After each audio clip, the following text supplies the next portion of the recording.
नमस्कार दोस्तों। आज की क्लास में हम पढ़ने वाले हैं शायद सबसे इंटरेस्टिंग टॉपिक्स में से एक टॉपिक इंग्लिश का, या फिर मैं कह दूँ सबसे बोरिंग टॉपिक्स में से एक टॉपिक। कुछ लोगों के लिए वो लोग कहेंगे कि सबसे रेलेवेंट टॉपिक्स में से एक टॉपिक है। अगर चाहे बात कर लीजिए कॉम्पिटिटिव एग्जाम्स की, चाहे बात कीजिए ऐसे लिखने की, चाहे लेटर लिखने की, चाहे आपको कॉन्वर्सेशन करनी है, आपको स्पोकन इंग्लिश की बात कर लें आप, चाहे हम बात करें किसी को ईमेल या टेक्स्ट के साथ बात करने की, ठीक है। तो वहाँ पे आपको क्या सबसे इंपॉर्टेंट चीज़ चाहिए होती है, द नॉलेज ऑफ टेंसेस। अब टेंसेस क्या है, वैसे तो हम बचपन से पढ़ते आ रहे हैं, ठीक है। अभी तक प्रैक्टिस की शायद कमी है, या फिर एक सही प्रैक्टिस की कमी है, या फिर सबसे बड़ी कमी पता है क्या आती है कि हम लोगों को अपना इन्वायरमेंट ऐसा नहीं मिल पाता जिसमें हम कॉन्वर्सेशन कर पाएँ इंग्लिश के अंदर, ठीक है। इंग्लिश में जितनी कॉन्वर्सेशंस होंगी उतना प्रैक्टिस होती है टेंसेस की, ठीक है। बट आपके एग्जाम पॉइंट ऑफ व्यू से देखा जाए तो आपको एक सेंटेंस को पढ़ के आइडिया आना चाहिए कुछ लॉजिक्स के अकॉर्डिंग कि इस सेंटेंस में टेंस के अंदर ये वाली गलती हो सकती है जिसमें आपको सपोर्ट करते एरर को 1 नंबर मिल सकता है, ठीक है। इसके अलावा टेंसेस की नॉलेज जो आपके काम कहाँ पे आती है, जब भी आप किसी न्यूज़पेपर को पढ़ते हैं, जब भी आप किसी बुक को पढ़ते हो, मैगजीन को पढ़ते हो, या फिर अगर आप में से कोई राइटर है कंटेंट राइटिंग करता है, उसको लिखते टाइम इसकी बहुत ही ज़रूरत पड़ती है।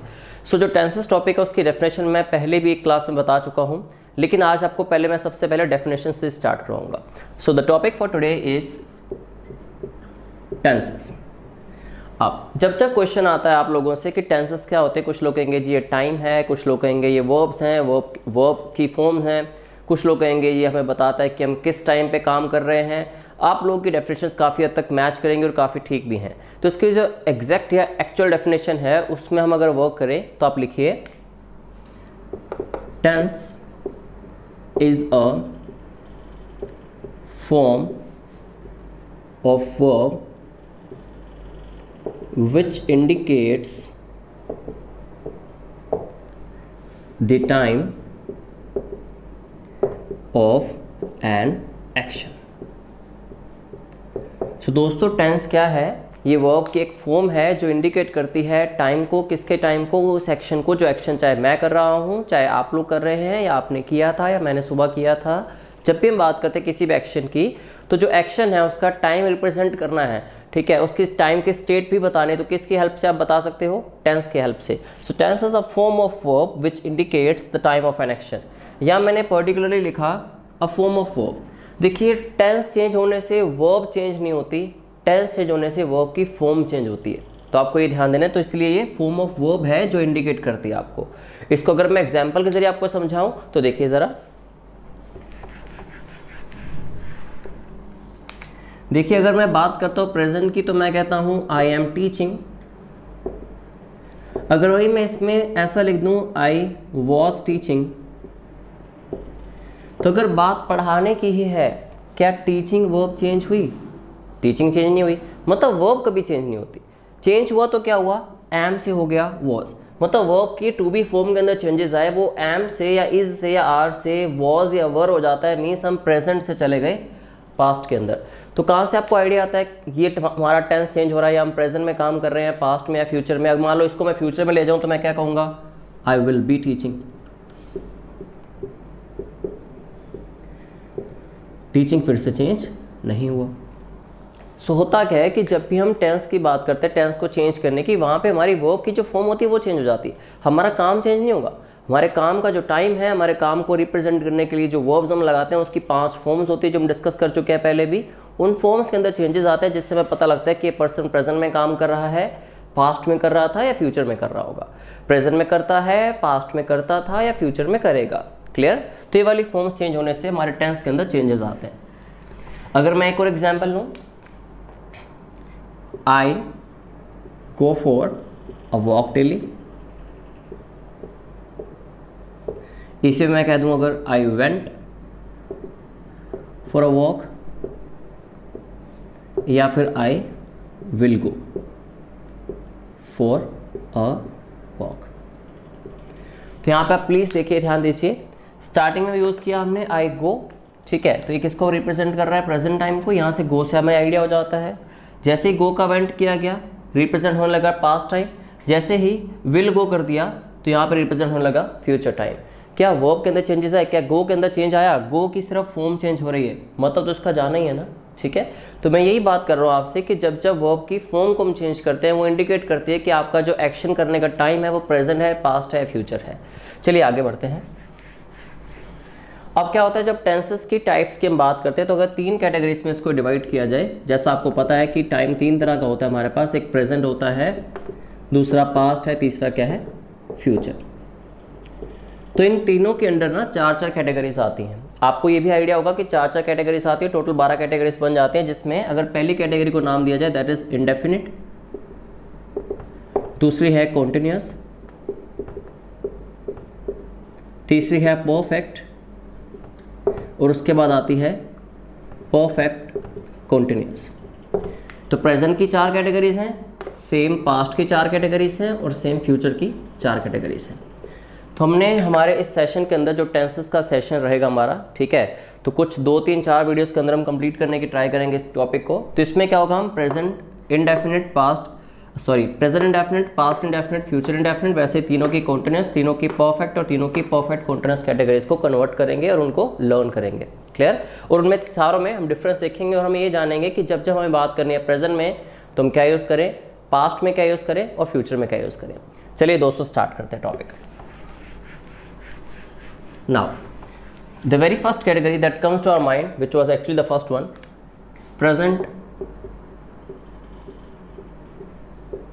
indefinite। देखिए, अगर बात प्रेजेंट की हुई है, अगर हमारी पहली कैटेगरी प्रेजेंट इंडेफिनिट से हम स्टार्ट करें, अगर बात प्रेजेंट की हुई है तो आपको प्रेजेंट की फॉर्म्स ही लगानी होंगी। लेकिन जब बात प्रेजेंट के इनडेफिनिट टेंस की हुई, अब देखिए आप में से काफ़ी सारे लोग होंगे या सब लोग ऐसे होंगे जिनको ना टेंस की सारी कैटेगरीज में हर कैटेगरी के रूल पक्का याद होंगे कि इस वाले टेंस का ये रूल होता है, इस वाले टेंस कैटेगरी का ये रूल होता है और थर्ड वाले टेंस कैटेगरी का ये रूल होता है। बट रूल याद करने से नहीं होगा कुछ भी जब तक आपको इसका यूजेज जो है, इसका जो यूजेज है कि प्रेजेंट इंडेफिनिट का ये रूल है लेकिन उसको यूज़ करना कहाँ पे है, वो क्लैरिटी आपके अंदर होनी चाहिए माइंड के अंदर। प्लस उसके यूज़ को अगर आप प्रैक्टिस करते रहेंगे डेली तो आपके टेंसेस वाला पार्ट बहुत ही स्ट्रॉन्ग होने वाला है, आई am telling you, I guarantee you. ठीक है, तो सबसे पहले वैसा ही अगर मैं इसका रूल डिस्कस करें कि इसमें वर्ब की फॉर्म आती कौन सी है, ठीक है, या रूल कह दूं या फिर मैं कह दूं वर्ब या वर्ब्स टू बी यूज्ड, किसके अंदर वर्ब या वर्ब्स यूज कौन सी होंगी प्रेजेंट के इनडेफिनिट टेंस के अंदर, तो वर्ब की या तो फर्स्ट फॉर्म या वर्ब की फिफ्थ फॉर्म। आई होप आपने वर्ब्स की जो डेफिनेशन थी, इंट्रोडक्शन टू वर्ब्स था, उस टॉपिक को, उस वीडियो को अच्छे से देखा है और आपको डिफरेंस पता है V1 और V5 में फ़र्क होता क्या है। ठीक है, तो यहाँ मैं ज़्यादा टाइम उस पर नहीं लगाऊंगा, सिर्फ इतना बताऊंगा कि ये डू और डज होती हैं एंड आई होप आपको पता है कि डू किसके साथ आती है और डज किसके साथ आती है। ठीक है, उस वीडियो में आप इंट्रोडक्शन टू वर्ब्स के अंदर प्लीज़ अच्छे से देखिए, उसको बहुत डिटेल में करवाया मैंने वहाँ पे, इसके अलावा सब्जेक्ट ऑफ एग्रीमेंट की पहली वीडियो में भी। चलिए आगे बढ़ते हैं। तो आपको ध्यान रखना है कि जो इसका रूल रहेगा या फिर इसमें वर्ब कौन सी यूज होगी प्रेजेंट इंडेफिनिट के अंदर, V1 या फिर V5 मीन्स डू या डज। चलिए आगे बढ़े।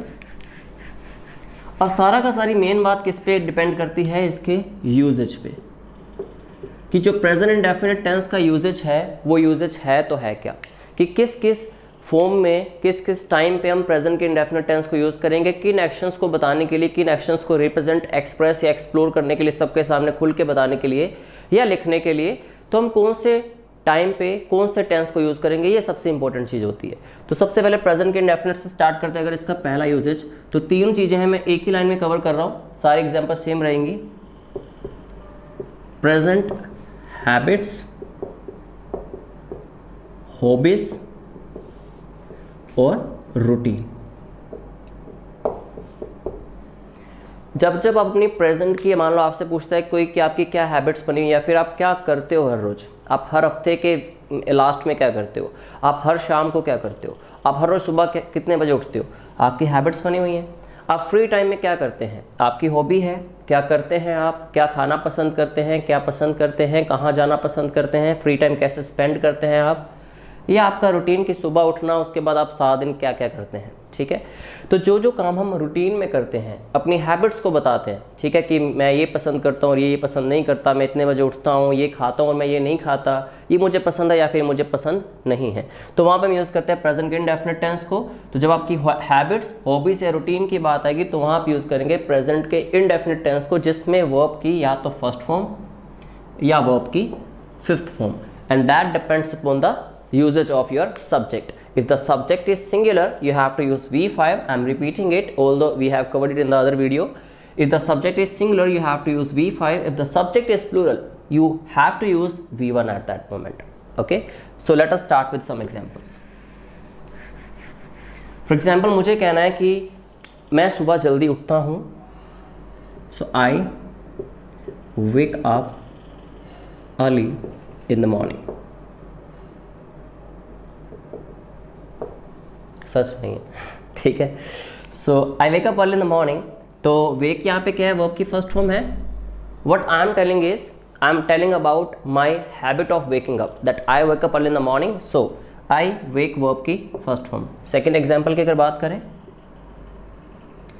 आई, और आपको पता होना चाहिए कि जब भी आप सेंटेंस को नेगेटिव बनाते हैं तो नेगेटिव सेंटेंस बनाते टाइम आपको डू नॉट या डज नॉट को यूज़ करना है. वही बात कि डू और डज का जो फर्क है वो डिपेंड करता है आपके सब्जेक्ट के ऊपर. ठीक है, डू आएगा जितने भी सब्जेक्ट प्लूरल हैं या फिर आई के साथ, डज आएगा जितने भी सब्जेक्ट सिंगुलर हैं या फिर जितने भी नाउन्स आपके सिंगुलर एस और एस के बिना हैं, वैसे ही प्रोनाउंस के साथ. सो अगर मैं कहता हूँ कि आई do not like sweets much, तो मुझे जो मिठाई है वो ज़्यादा पसंद नहीं है. ठीक है, अपनी हैबिट्स बता रहा हूँ मैं, मेरी क्या हैबिट्स हैं. सो आई के साथ क्या आ गया, डू नॉट. ठीक है, लाइक भी वर्ब की फर्स्ट फॉर्म आएगी और डू भी क्या होगी, वर्ब की फर्स्ट फॉर्म. तो आई do not like sweets much, मुझे मिठाइयाँ ज़्यादा पसंद नहीं है. तो मैं अपनी दो हैबिट्स बता रहा हूँ. मैं एक और ऐड करने की कोशिश करता हूँ.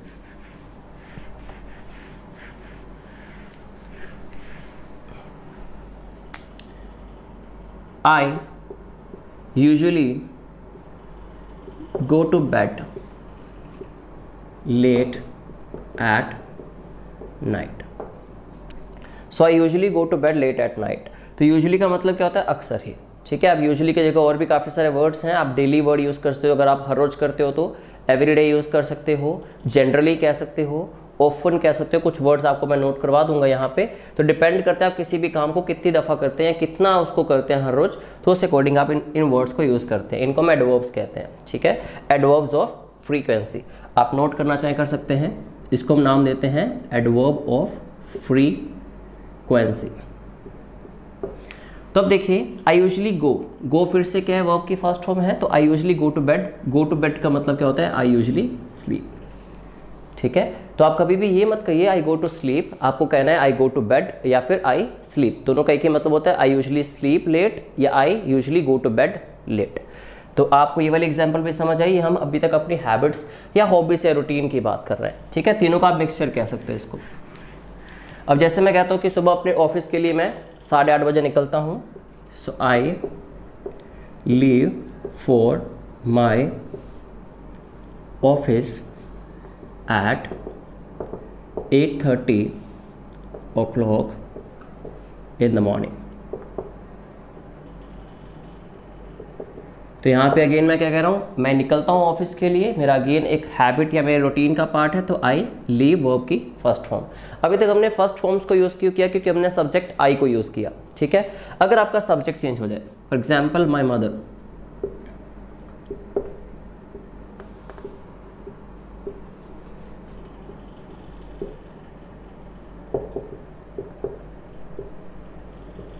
तो यहाँ देखिए माई मदर, जैसे ही माई मदर आया है, सब्जेक्ट आपका क्या था, सिंगुलर सब्जेक्ट था. तो आपने वर्ब की फिफ्थ फॉर्म यूज़ करनी है जिसके साथ एस और ई एस लगा होता है. सो माई मदर क्या हो गया, वेक्स. आई के साथ क्या आ रहा था, वेक आ रहा था. तो वेक और वेक्स में, डू और डज में सिर्फ इतना ही फर्क है कि आपका सब्जेक्ट चेंज होगा तो वो गो से गोज हो जाएगा, डू से डज हो जाएगा. आते दोनों ही प्रेजेंट के इंडेफिनिट में है. क्लियर. तो my mother wakes up early in the morning because, इसी सेंटेंस को अगर आगे बढ़ाएं, because she does all the house hold chores herself.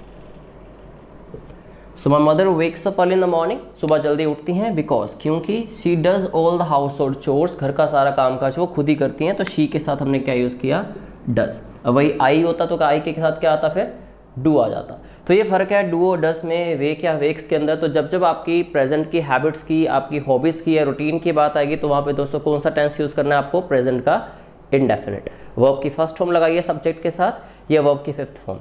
देखिए, अगर मैं आपको इस तरह से कराऊँ कि इस तरह से आपको फॉलो करना है स्ट्रक्चर को, सब्जेक्ट प्लस वर्ब की फर्स्ट फॉर्म प्लस वर्ब की फिफ्थ फॉर्म प्लस ऑब्जेक्ट। देखिए ये बड़ी सिंपल चीज़ आपको क्लियर है कि स्टार्टिंग आप सब्जेक्ट से करेंगे, एंडिंग आप ऑब्जेक्ट से करेंगे, तो हम सिर्फ इस पार्ट पे ही वर्क करना है हमें। तो आप सिर्फ इतने पार्ट पे वर्क कीजिए, सब कुछ आपको इस तरह से लिखने की जरूरत नहीं पड़ेगी, ठीक है। तो आपको सिर्फ इतना कहना है कि वर्ब की फर्स्ट या फिफ्थ फॉर्म यूज़ करेंगे, सब्जेक्ट जो मर्जी हो, ऑब्जेक्ट जो मर्जी हो। क्लियर? चलिए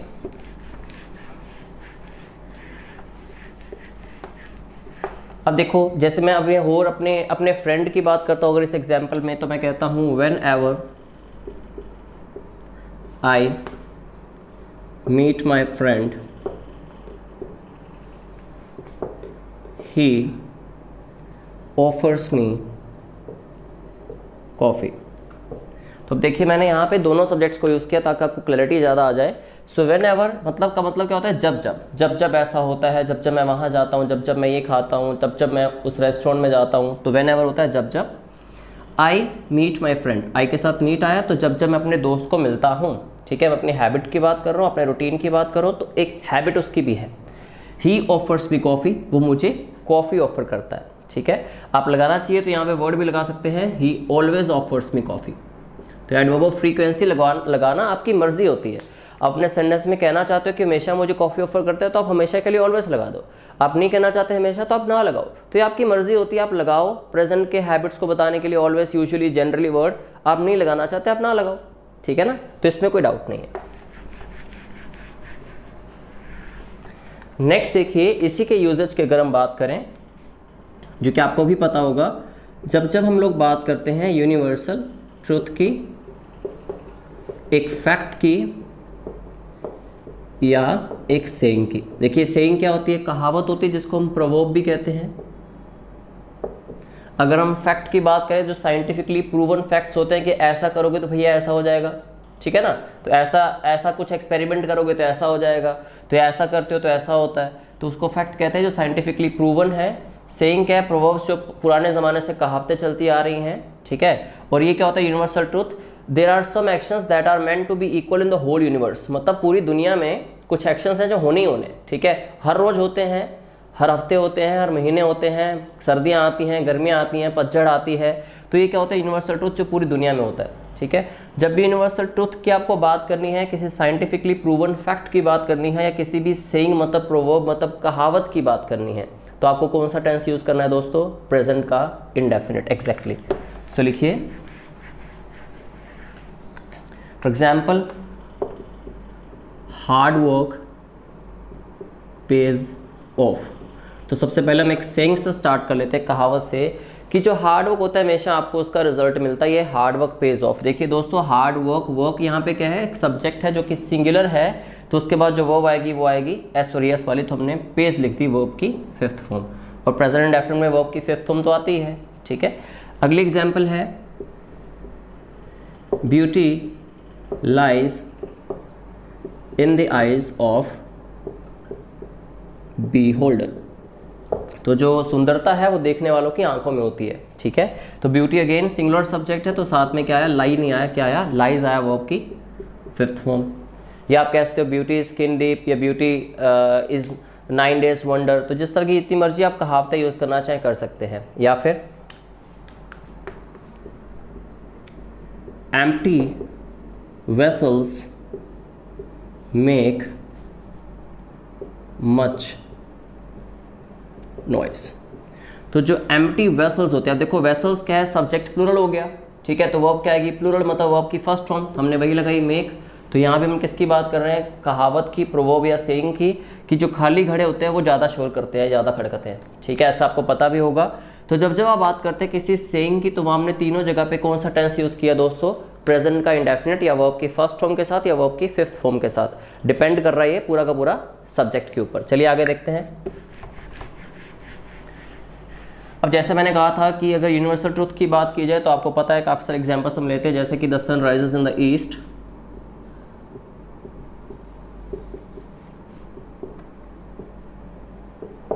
या फिर in the north of India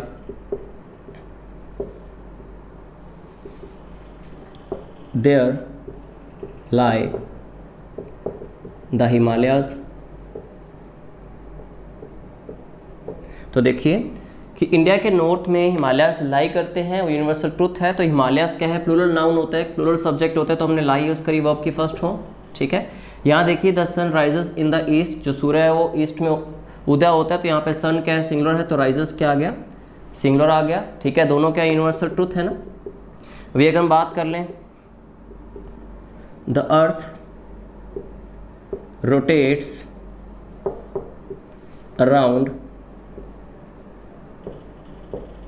its axis, तो जो अर्थ है वो अपने एक्सिस के अराउंड रोटेट करती है। अर्थ क्या है, सिंगुलर सब्जेक्ट है, तो साथ में क्या आ गई, रोटेट्स वर्ब की फिफ्थ फॉर्म। तो हमने 3 यूनिवर्सल ट्रुथ की बात करी, तीनों एग्जांपल्स में हमने प्रेजेंट के इंडेफिनिट टेंस को यूज़ किया। तो अब किसी भी यूनिवर्सल ट्रुथ की बात करेंगे दोस्तों, तो आपको प्रेजेंट का इंडेफिनिट टेंस यूज़ करना है, चाहे जो मर्जी कंडीशन आपके सामने आ जाए। Is it clear to all of you? I hope आपने एग्जाम्पल्स भी नोट कर ली हैं। चलिए आगे बढ़ते हैं। अब अगर हम साइंटिफिकली प्रूवन फैक्ट की बात करें, अब जैसा साइंटिस्ट हैं उन्होंने बताया है, ऐसा रिसर्च हुआ है कि लाइट ट्रेवल्स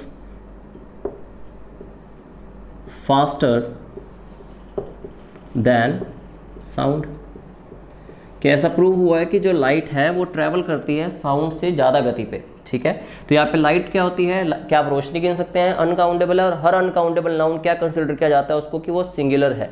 तो वर्ब की हमने कौन सी फॉर्म लगाई, ट्रैवल्स वर्ब की fifth form, faster than sound. जब आप कंपेयर करते हैं दो चीज़ों को, तो वहाँ पे एडजेक्टिव की कंपैरेटिव डिग्री साथ में देन आता है, हम पढ़ेंगे अच्छे से एडजेक्टिव टॉपिक में। तो एग्जाम्पल आपको क्लियर है। इस तरह अगली एग्जाम्पल है, if you heat water up to 100 degree Celsius it boils।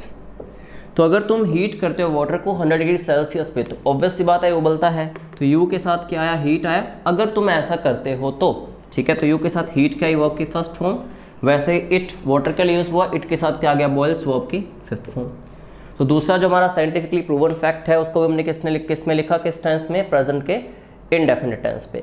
तो यहाँ तक आप ध्यान दीजिए कि प्रेजेंट इंडेफिनिट टेंस को हमने 6 जगह पे यूज़ कर रहे हैं हम लोग, अपना रूटीन बताने के लिए, अपने प्रेजेंट के हैबिट्स, प्रेजेंट की हॉबीज, यूनिवर्सल ट्रुथ, एक साइंटिफिकली प्रूवन फैक्ट, या फिर अगर हम बात कर ले किसी प्रोवर्ब मतलब सेइंग मतलब कहावत की। ठीक है, तो यहाँ तक हम 6 जगह पे प्रेजेंट के इनडेफिनिट टेंस को ही यूज़ कर रहे हैं। इसके अलावा दोस्तों अगर हम कमेंट्री की बात कर ले, जो क्रिकेट मैचेस के अंदर किसी मैच के अंदर कमेंट्री होती है, या आपकी न्यूज़पेपर की जो हेडलाइन आती है उसको भी प्रेजेंट के इंडेफिनिट टेंस में लिखा होता है। फॉर एग्जाम्पल अगर मैं शॉर्ट में लिखूँ, पीएम मोदी डिक्लेयर्स, कुछ भी उन्होंने डिक्लेयर किया है, या पीएम मोदी अनाउंसेस। इस तरह से जब आप पढ़ते हैं हेडलाइंस को, तो वहाँ पे क्या होता है कि आपको हेडलाइंस में स्टार्टिंग में वर्ब की फर्स्ट या फिफ्थ फॉर्म ही देखने को मिलती है। क्लियर? इसके अलावा जब आप उसको अच्छे से पढ़ते हैं न्यूज़ को, तो वहाँ टेंसेस को वो डिफरेंटली यूज़ करते हैं, क्योंकि हेडलाइन में हर टेंस को यूज़ किया नहीं जा सकता, एक शॉर्ट फॉर्म में बताते हैं वो आपको, और आगे चल के वो टेंसेस को डिफरेंटली यूज़ करेंगे as per the time criteria. इसी तरह से अगर मैं कमेंट्री की बात करूं, तो उसमें ऐसा आता है, जैसे मान लीजिए कमेंट्री करता है कोई भी, Virat Kohli finds a great room between the players and hits a boundary. अब मान लीजिए विराट कोहली ने शॉट लिया, 2 लोगों के बीच में जगह ढूंढ के, बाउंड्री भी हो गई, लेकिन बोलते किस में, उसको प्रेजेंट के इंडेफिनिट टेंस को यूज़ करते हैं। Virat Kohli finds, Virat Kohli singular subject, तो फाइंड्स आई वर्ब की fifth form, present indefinite tense. Great room between the players and hits a boundary, तो हिट्स भी क्या हुआ यहाँ पे, वर्ब की फिफ्थ फॉर्म, जो कि प्रेजेंट इंडेफिनिट टेंस में आती है। तो दोस्तों 7वां पॉइंट हमने किया कमेंट्री, और 8वां पॉइंट या 7वां पॉइंट हमने किया न्यूज़पेपर की जो हेडलाइंस होती हैं ज़्यादातर, और कमेंट्री की अगर बात करें, ज़्यादातर इन केसेस में ऐसा यूज़ होता है। ठीक है, तो कमेंट्री के अंदर 8वें पॉइंट में बात करें तो वहाँ पे भी प्रेजेंट का इंडेफिनिट टेंस ही यूज़ हो रहा है। Is it clear to all of you? Next देखिए, अब कुछ एक्सक्लेमेशन वाले सेंटेंसेस आते हैं। ठीक है, मान लीजिए मैं भी किसी रेस्टोरेंट में जाता हूँ, रेस्टोरेंट में जाने के बाद मैं उसको ऑर्डर करता हूँ, एक कप ऑफ कॉफ़ी, मैं वहाँ बैठा हूँ अपना लैपटॉप लेके काम कर रहा हूँ, एकदम से वेटर आता है और कहते हैं sir here is your coffee. ठीक है, हियर कम्स योर कॉफ़ी, देखिए आपकी कॉफ़ी आ गई। ठीक है, या पी लीजिए। आप बैठे बैठे मैं अपने दोस्त से बात कर रहा हूँ, मेरा दोस्त कहता है अरे वो देख तेरे फादर आ गए। ठीक है, देयर कम्स योर फादर। तो जब एक्सक्लेमेशन के साथ जो एक्शन आपके सामने होता है, उसको होते हुए देख के आप स्टार्टिंग में सेंटेंस के हेयर या देयर को यूज़ करते हो, और सेंटेंस के खत्म होने पे आप एक्सक्लेमेशन साइन को यूज़ करते हो, ठीक है। इफ़ द सेंटेंस, आप लिख लीजिएगा, if the sentence begins with here और there and ends with exclamatory sign, इसको हम कहते हैं हैरानीवाचक चिन्ह, जिसको हम कहते हैं एक्सक्लेमेटरी साइन। तो अगर आपका सेंटेंस एक्सक्लेमेटरी साइन के साथ फिनिश हो रहा है, प्लस स्टार्टिंग उसकी हो रही है वर्ड हेयर देयर से, हेयर होता है जो चीज़ आपके करीब होती है, देयर जो चीज़ आपसे दूर होती है, तो at that moment as well you have to use present indefinite tense only, ठीक है। मैं इसकी कुछ एग्जांपल्स लेके आपको बताता हूँ। मान लीजिए हम 3 दोस्त हैं, तीनों दोस्त सुबह निकलते हैं जॉब करने के लिए। अब एक ही स्पॉट पे, एक ही बस स्टॉप पे हम खड़े हैं, तीनों को अलग अलग प्लेसेस पे जाना है। फॉर एग्जांपल हम दिल्ली की एग्जांपल लेते हैं, चंडीगढ़ की। तो वहाँ पे क्या होता है कि एक दोस्त की बस अलग है, दूसरे की अलग है और तीसरे की।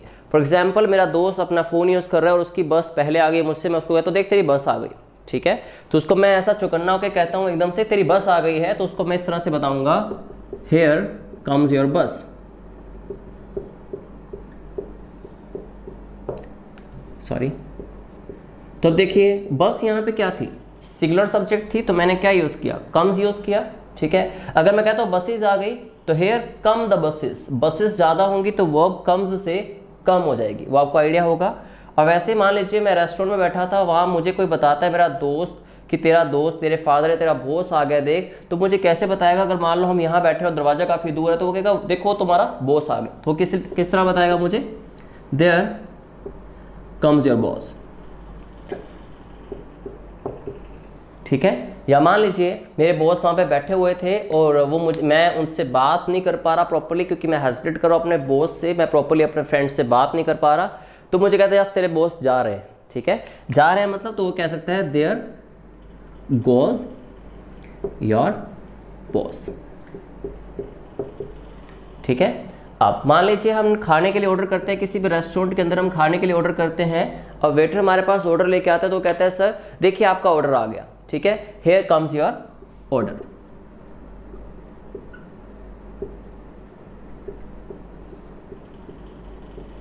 या फिर वो हेयर इज योर ऑर्डर भी कह सकता है, ठीक है। अब मान लीजिए अगर उस बंदे ने आपके पास वो आपका खाना लेके आया, कॉफी लेके आया, तो वो ये भी कहता है सर ये देखिए आपका ऑर्डर आ गया, हेयर कम्स योर ऑर्डर। या फिर ये भी कहता है ये लीजिए सर, ठीक है, ये लीजिए सर, तो वो क्या कह सकते हैं आपको, here you go, here you गो।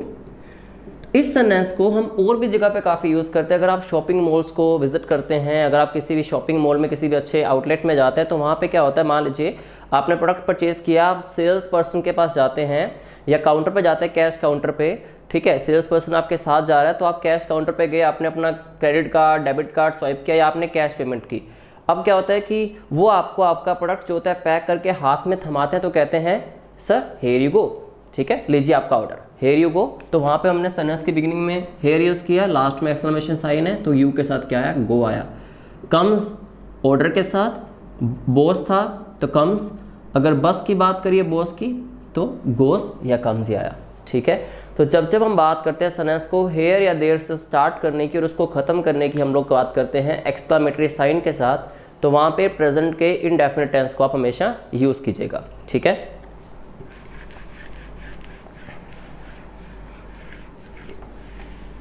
अब मैं थोड़ा सा रिवीजन करवा देता हूँ इस पे आपको कि प्रेजेंट इंडेफिनिट टेंस के अंदर हमने क्या क्या पढ़ा, फिर बाकी के हम अगले टेंसेस की प्रैक्टिस नेक्स्ट सेशन में करेंगे। सबसे पहले मैंने बात करी कि प्रेजेंट इंडेफिनिट टेंस के अंदर वर्ब की फर्स्ट फॉर्म या फिफ्थ फॉर्म होती है। चलो थोड़ी सी पनिशमेंट मैं आपको दे चुका हूँ कि आपने पिछला लेक्चर पता नहीं देखा है कि नहीं देखा, मैं अभी आपको क्लियर कर देता हूँ कि V1 यूज़ होती है हमेशा आई, वी, यू और दे के साथ, और V1 की एग्जाम्पल लिख रहा हूँ मैं यहाँ पे डू। अगर V5 की बात की जाए तो ये होती है डज, ये यूज़ होती है ही, शी या इट के साथ। तो इसके अलावा हमने डिस्कस किया कि यूजेज क्या है, वर्ब की फर्स्ट या फिफ्थ फॉर्म तो आएगी प्रेजेंट इंडेफिनिट के अंदर, लेकिन उसकी यूजेज क्या है। यूजेज मैंने डिस्कस किया कि जब भी आप प्रेजेंट की अपनी जितनी भी आपकी हैबिट्स हैं, जितनी भी आपकी हॉबीज़ हैं, आपका जो रूटीन बना हुआ है, उन तीनों को बताने के लिए क्या यूज़ करोगे आप, प्रेजेंट के इंडेफिनिट टेंस को। इसके अलावा अगर आप बात करते हो यूनिवर्सल ट्रुथ की, आप बात करते हो साइंटिफिकली प्रूवन फैक्ट की, या आप बात करते हो किसी भी प्रोवर्ब की, जिसको हम सेइंग भी कहते हैं या फिर उसको हम कहावत कहते हैं, 6 के 6 केसेस में क्या आएगा? प्रेजेंट का इंडेफिनिट टेंस। अगर आप न्यूज़पेपर की हेडलाइंस की बात करो या आप मैचेस के अंदर कमेंट्री की बात करो, इन 2 केसेस में भी क्या आएगा? प्रेजेंट का, ज़्यादातर प्रेजेंट का इंडेफिनिट टेंस। इसके अलावा अगर सेंटेंस की स्टार्टिंग हेयर या देयर से हो और उसकी एंडिंग हो एक्सक्लामेटरी साइन के साथ, तब भी कौन सा टेंस आएगा? प्रेजेंट का indefinite tense. So guys, this is all about the usages of present indefinite tense and the rule that we have to follow, what verbs should be used at the time of using present indefinite tense. And if you want me to tell you something that can be very much relevant for you, all of you, that's sir, how should we practice all these things? Now before the assignment comes to you, before the assignment reaches to, in your application or in your WhatsApp or any kind of multimedia social application, so what you have to do is, आप इसकी practice कर सकते हैं by daily making some sentences on present indefinite. आप सब लोगों का एक शेड्यूल बना हुआ है, ठीक है? अगर नहीं बना हो तो उसको बनाइए। मे बी रात को आप सोते टाइम ये लिख सकते हैं कि कल सुबह मुझे क्या करना है, तो आपका फ्यूचर के इंडेफिनिट टेंस क्या प्रैक्टिस कर सकते हैं सारी। कल मैंने क्या किया था 7 दिन, आप कहीं ना कहीं पास्ट की प्रैक्टिस कर सकते हो। लेकिन प्रेजेंट की प्रैक्टिस कैसे होगी? मैं हर रोज़ क्या करता हूँ, ठीक है? आप बैठ के अपने आप को इंट्रोस्पेक्ट कीजिए। इंट्रोस्पेक्ट करना होता है खुद को जानना, खुद से बात करना कि हर रोज़ मेरा शेड्यूल है क्या, मैं क्या पसंद करता हूँ, मैं क्या पसंद नहीं करता हूँ, ठीक है? मैं कितने बजे उठता हूँ, कितने बजे सोता हूँ, क्या खाना मुझे अच्छा लगता है, क्या पीना मुझे अच्छा नहीं लगता। तो जब इतना आप लिखते जाएंगे तो उसमें क्या होगा? आपके प्रेजेंट के इंडेफिनिट टेंस की प्रैक्टिस होती चली जाएगी। और जितना आप प्रैक्टिस करेंगे उसके बाद, या इस चीज़ को करने के साथ साथ एक और हॉबी आप डेवलप कर सकते हैं। उस डेवलप करने वाली हॉबी को हम नाम देंगे रीडिंग की, ठीक है? आप बुक्स पढ़ने में इंटरेस्टेड हैं, आप बुक्स पढ़िए। न्यूज़पेपर पढ़ना आपको अच्छा लगता है या नहीं लगता, उसको पढ़ने की कोशिश कीजिए। ये कोई भी मैगजीन है आप उसको पढ़िए, जितना हो सके रीडिंग कीजिए। मोस्ट प्रोबेबली ये भी होता है कि हम लिसनिंग भी करें, तो लिसनिंग के अंदर भी अगर मान लीजिए मैं सेंटेंस बना रहा हूँ, फॉर एग्जांपल मैं कहता हूँ कि I take your session every day, तो यहाँ पे मैं बात कर रहा हूँ I take your session every day, तो यहाँ से मेरी बात सुन के भी आपको कहीं ना कहीं आइडिया हो रहा है कि मैं हर रोज़ आपका सेशन लेता हूँ। तो यहाँ पे क्या हुआ? मैंने प्रेजेंट के इंडेफिनिट टेंस को यूज़ किया। क्यों किया? क्योंकि मेरी रूटीन एक्टिविटी है। I do not try to wake up late in the morning, मैं कोशिश ही नहीं करता सुबह लेट उठने की। तो वहाँ मैं कोशिश नहीं करता, अगर उसको बता रहा हूँ मैं आई डू नॉट की हेल्प से बता पा रहा हूँ, तो मीन्स मैंने टेंस कौन सा यूज़ किया? प्रेजेंट का इंडेफिनिट। तो जब आप प्रैक्टिस करेंगे सेंटेंसेस को बना के, पढ़ने के साथ, या फिर उनको यूजेज में ला के, तभी आपके सारे टेंसेस स्ट्रॉन्ग हो पाएंगे, चाहे वो प्रेजेंट का इंडेफिनिट है, चाहे हम अगली 11 कैटेगरीज कन्वर्ट करने वाले हैं, ठीक है गाइस? और एक चीज़ का ध्यान रखिए, जो हम टेंसेस टॉपिक पढ़ रहे हैं, आपको पता है कि आगे चल के हम एक्टिव और पैसिव वॉइस करने वाले हैं। तो जितना भी हम टेंसेस टॉपिक में पढ़ रहे हैं, ये सारी फॉर्म एक्टिव की फॉर्म है। हम लोग टेंसेस में जितना कुछ पढ़ रहे हैं, जितने रूल्स हम फॉलो कर रहे हैं, जो हमने प्रेजेंट इंडेफिनिट टेंस में किया या आगे चल के 11 कैटेगरीज में करेंगे, तो ये एक्टिव वाले केसेस हैं। जब मैं आपको टॉपिक पढ़ाऊंगा एक्टिव और पैसिव वाला, तो वहाँ मैं डिस्कस करूंगा आपके साथ पैसिव वाली फॉर्म्स क्या होती हैं।